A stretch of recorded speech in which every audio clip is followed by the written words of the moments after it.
Praise the Lord. Hallelujah. Praise the Lord. Hallelujah. Praise you, Jesus. Thank you, Jesus. We adore you, Jesus. We adore you, Jesus. We worship you, Jesus. We worship you, Jesus. Hallelujah. Hallelujah. Hallelujah. Hallelujah. Hallelujah. Hallelujah. Hallelujah. Hallelujah. Today we are specially praying for the migrants. As we are praying for the migrants, in a special way, seeking the intercession of Mary, our Mother, we need to understand the reasons behind for this migration from place to place.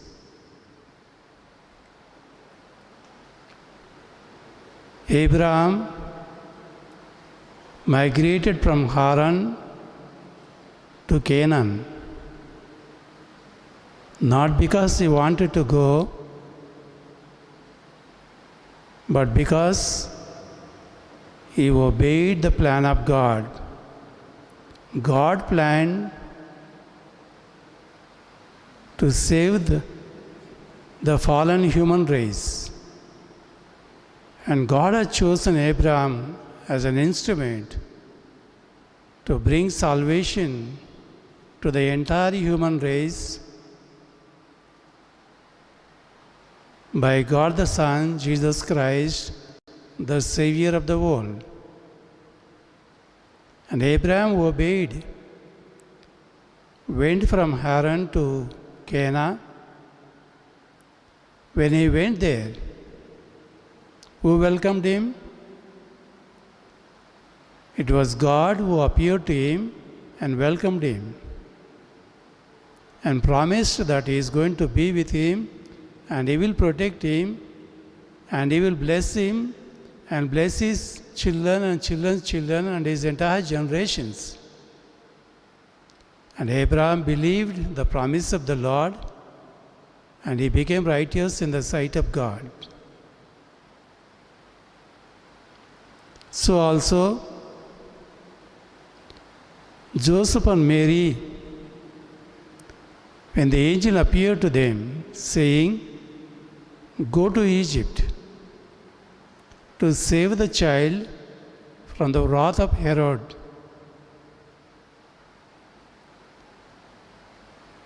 Joseph and Mary obeyed the word of God and fled to Egypt and stayed there according to the will of God.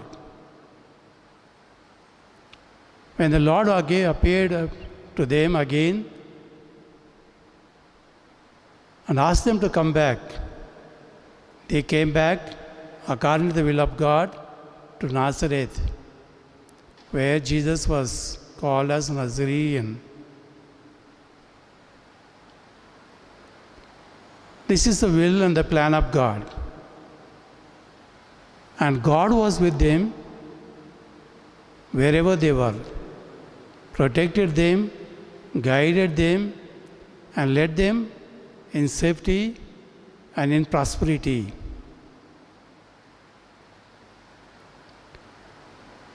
The second aspect of migration is the human mistakes that we make. Jacob, son of Isaac, wanted to steal the blessing of his father and cheated his father and received the blessing which is due to Esau, the eldest one.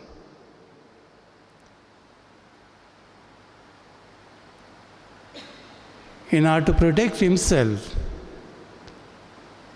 he had to flee from the wrath of his brother Esau. And as he was fleeing, on the way, when it became dark, the Word of God tells us in Genesis chapter 28, Jacob left Beersheba and went toward Haran. He came to a certain place and stayed there for that night, because the sun had set. Taking one of the stones of the place, he put it under his head and lay down in that place. And he dreamed that there was a ladder set upon the earth, top of it reaching to the heaven, and the angels of God were ascending and descending on it. The Lord stood beside him and said, I am the Lord, the God of Abraham, your father, and the God of Isaac. The land on which you lie will give to you and your offspring. Know that I am with you and will keep you wherever you go and will bring you back to this land. For I will not leave you until I have done what I have promised to you. That is the greatness of God. In spite of our human weakness, in spite of the mistakes that we make in our day-to-day life, God is so merciful with compassion. He loves us, He guides us, and He transforms us. God not only protected Jacob, but He transformed Jacob, a cheater, into a father of many nations, as Israel.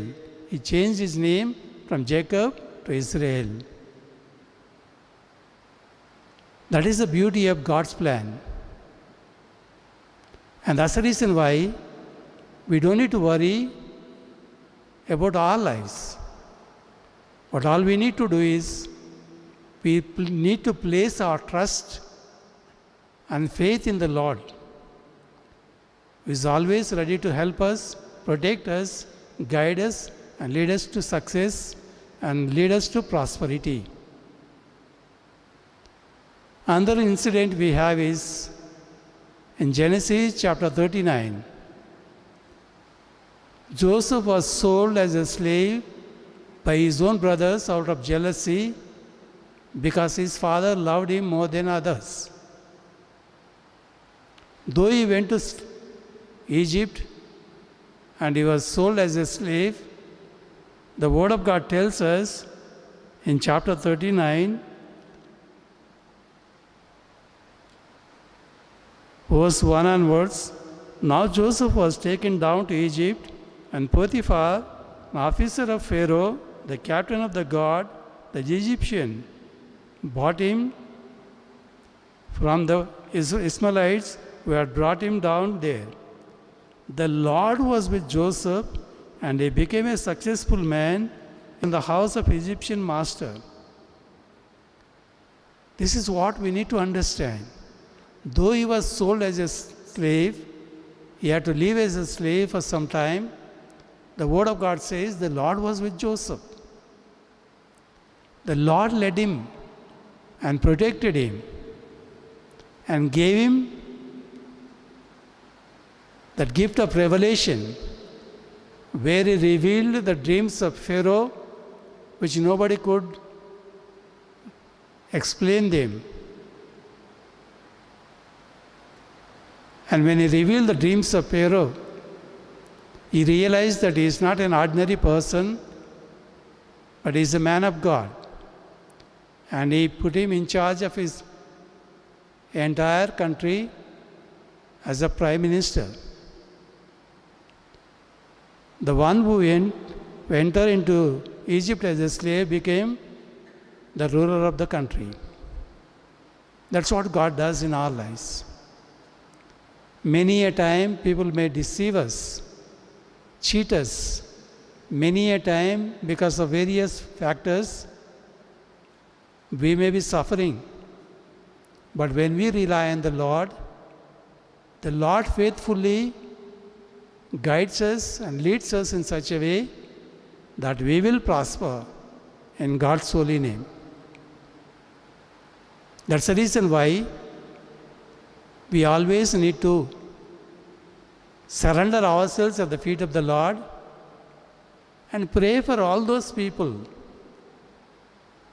who are misled in various ways. Some people, because of their luxurious life, they go astray from the Lord and they unnecessarily bring suffering for themselves. They want unwanted wealth, they have fightings, they have factions, and many a time they try to destroy one another. But when you are in the safe hands of God, God will surely protect you and He will lead you to prosperity and success. That's why we need to entrust ourselves to the Lord at the feet of the Lord, asking the Lord for His mercy, kindness and compassion for ourselves, for all the people who are in the same way led astray from the Lord. Psalm 107 tells us, "Oh, give thanks to the Lord, for He is good, for His steadfast love endures forever." Some wandered in a desert waste, finding no way to an inhabited town. Hungry and thirsty, the soul fainted within them. They cried to the Lord in their trouble, and He delivered them from their distress. And He led them by a straight way until they reached an inhabited town. Some sat in darkness and in gloom, prisoners in misery and in irons, for they had rebelled against the word of God and spurned the counsel of the Most High. Their hearts were bowed down with hard labor. They fell down with no one to help. Then they cried to the Lord in their trouble. He saved them from their distress. He brought them out of darkness and gloom and broke their bonds asunder. Let them thank the Lord for His steadfast love. Again, the Word of God says, "Some were sick through their sinful ways, because of their iniquities, and endured affliction. They loathed many kind of food. They drew near to the gates of death. Then they cried to the Lord in their trouble, and He saved them from their distress. He sent out His word and healed them." Again, the Word of God tells us, "Some went down to the sea in ships, doing business on the mighty waters. They saw the deeds of the Lord, His wondrous works in the deep. For He commanded them and raised the stormy wind, which lifted up the waves of the sea. They mounted up to heaven, they went down to the depths. Their courage melted away in their calamity. They reeled and staggered like drunkards, and they were at their wits' end. Then they cried to the Lord in their trouble. He brought them out from their distress. He made the storm to be still, and the waves of the sea were hushed." In various ways, we make a lot of blunders. When we turn back to the Lord and cry out to the Lord, with His compassion, He comes to our aid and He helps us in our need, and He will protect us and He will guide us. That is what we need to realize.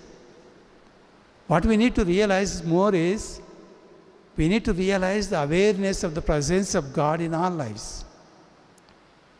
Wherever we may be, whatever situation in which we are, whatever life we have, whatever problems we are facing, whatever sufferings that we are enduring, we should always realize and become aware that God is with us.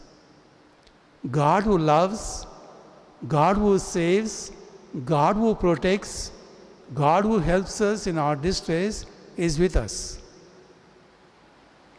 And when we have that deep faith and trust in the Lord and entrust everything at the feet of the Lord, with faith and trust in the Lord, surely the Lord will transform every situation, every problem, and He will bring once again joy into our lives.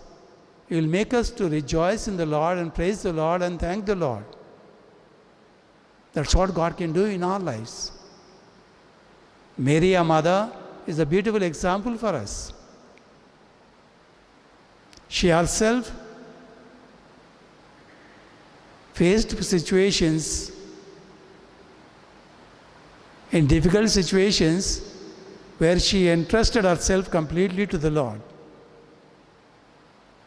She was not certain of her future, but she just obeyed the word of God, saying, "Behold the handmaid of the Lord, be it done unto me according to thy word."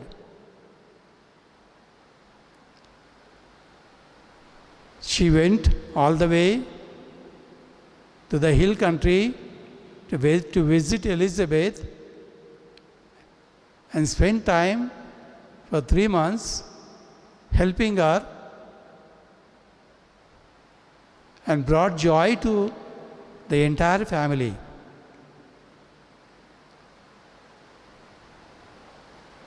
When in the marriage at Cana, when the family was facing problem, she sensed it immediately. She went to Jesus, pleaded with him, and Jesus worked the first miracle, transforming water into wine, helping the family in the distress because of the intercession of Mary, our mother. And that's why she is one of the greatest intercessors for our behalf. That's the reason why we have so much of devotion to Mary, our mother, reverence to Mary, our mother, and we always seek her intercession in every need, in every problem, in every situation, for ourselves, for our brothers and sisters, and for our community members, for the society at large, for our country, and for the entire world. Especially in these situations where the entire world is facing various problems. The coronavirus disease is affecting every country and people of every country. And also they are facing problem with the economy they have. No jobs. Even people have jobs, they got only half salaries now.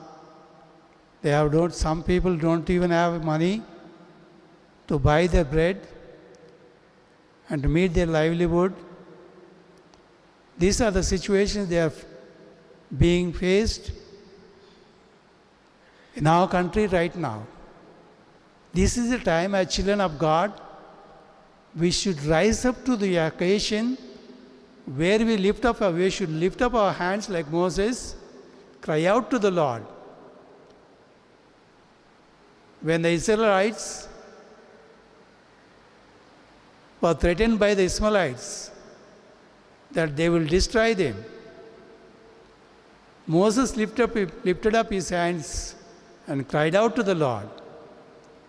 And Joshua, who was assigned by Moses to fight with them, destroyed the Amalekites by the power of God. That's how we need to raise up our minds, raise up our hearts, lift up our hearts to the Lord and cry out to the Lord for His mercy, kindness and compassion, not just for ourselves, for our family, for our relatives, for our community, but for our country, for all the countries all over the world. Asking the Lord to transform the entire situation, transform the people, as God transformed Jacob into Israel, that we may be transformed. All the unforgiveness, all the pride, all the fighting, all the factions, all the destruction may be transformed into peace and joy. If only we pray with faith and trust in the Lord. Surely, God will use our prayers, transform the world, come to the aid of people who are suffering, and help the people and give them the grace to overcome everything, and He will once again make them to rejoice in the Lord and praise the Lord and thank the Lord. This is not the favor that we need to do. This is the responsibility God has given to each one of us. As Abraham interceded for Sodom and Gomorrah, we need to intercede with the Lord for mercy, pardon, forgiveness for all the people, for their sinfulness, and for their needs and difficulties. Let us today asking the Lord Jesus to pour out His Spirit upon us, upon our country, upon the entire world, so the Spirit of God may transform this world into a world of peace, of joy, happiness, and prosperity. Shall we all stand